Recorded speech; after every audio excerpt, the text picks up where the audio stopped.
So when I started this journey, it started out as a competition between me and my older brother, in my mind. It wasn't for him, but it was for me.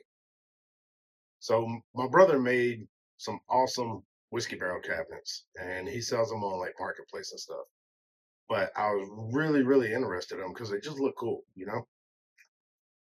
So I got to thinking, it's like I've been dibbling dabbling with this pyrography, building my little benches, some little plaques and stuff like that. I want to try and make me one of these little whiskey barrels. So I talked to my brother about it. He tells me how to go through the process, and he gives me kind of like step by steps on how he makes his lazy susans, his openings, and all that stuff. And as I started on it, I realized that was a lot of sanding, a lot of sanding, because with pyrography, you generally get down to like that 400 to 800 grit. So you got a real nice smooth surface to work with. And normally with pyrography, you have a really good texture to work with. Not whatsoever true when it comes to white oak whiskey barrels. Their texture is horrible. And what I mean by texture, I'm talking about the grain density and how it fluctuates. It's not just solid all the way through because oak is a hard wood. It's got little crevices in it that are really dense and really soft. And whenever you're coming over that thing with heat on a little microscopic pin, it blows out on the soft parts of the grain and just causes a big old black spot of burn. Does not look appealing whatsoever.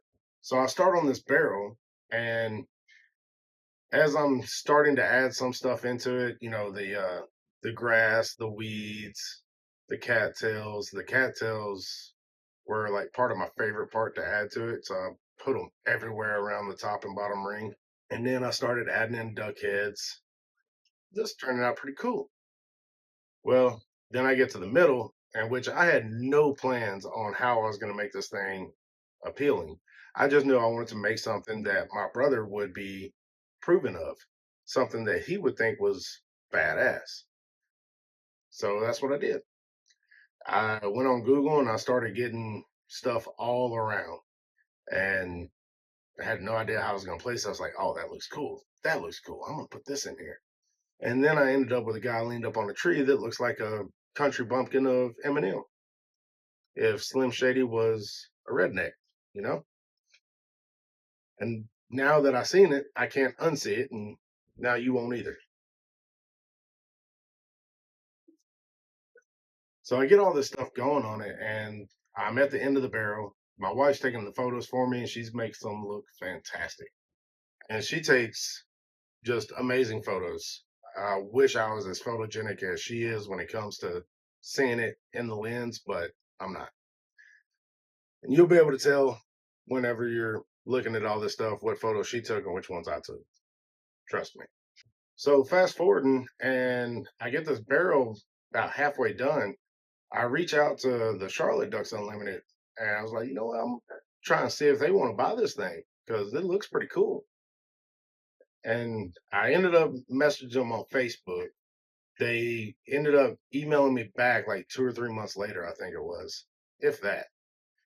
And I'm going back and forth the email with the guy. I sent him some pictures of it. Of course, he thinks it's cool. I think it's cool. We start talking about price range. I'm like, look, it's $850, $1,000, whatever. So we settled on 850, which now I know I shot myself in the foot with it. But it's all cool, fine, and dandy because I support what DU does. The more money they can make off of it, hey, the better. So I finish it up. I deliver it to him. And I was trying to work out a deal where I can get a free ticket to go to the banquet because this is one of their gala events. And it don't work that way, unfortunately. So I volunteered to work it, figured I'd put in some work and see what that barrel looks like, see how people respond to it, which everybody loved the barrel. Everybody was talking about the barrel. I felt ecstatic. I felt like a superstar. Go behold, while I'm at this banquet and I'm talking to somebody about the barrel that I'd met there, a gentleman walks up, and I'm not going to tell you who he is, and he's ecstatic about the barrel. Loves it, never seen nothing like it, which I don't really think hardly anybody has. And he's like, how much will you charge for 5 of them? I tell him that I sold that one to Charlotte for 850. He's like, no, that's too low. How about 1500? At this point, I'm tickled in my boots. I'm fighting back the urge to hug this guy and just be like, hell yeah. So I fight it back, don't embarrass myself. And I tell him, look, if you buy 5 at 1500, I'll give you one. I will make one and donate it to you. Go find a dandy. We shake hands. I mean, everything went through great. We, I'm, I think I can talk about it now. On what that order actually was. It was a flyway series, and I'm wanting to stay in this lane of being fine arts with the pyrography. So I had these little nameplates made up. I came up with this whole themes like Continental Flyway Series, the Gulf Coast, the Mississippi Flyway, the Central Flyway, the Atlantic, the Pacific. And I only put the Gulf Coast in there because he wanted a Gulf Coast barrel. It's not a actual flyway. And then the sixth one, I was a little dumbfounded on. Like, I'm gonna make it a DU history barrel. Go find out. Next year's DU's 90th anniversary, so I'll make it a 90th anniversary history barrel about DU. Everything turned out great. I learned a lot going along the way, in between each barrel on control, texture, burn consistency, everything. There was a lot to learn with doing something that large of a scale. And it was difficult. I mean, you're talking 50, 60 hours a week at work on top of 50, 60 hours a week on a barrel. It was a lot.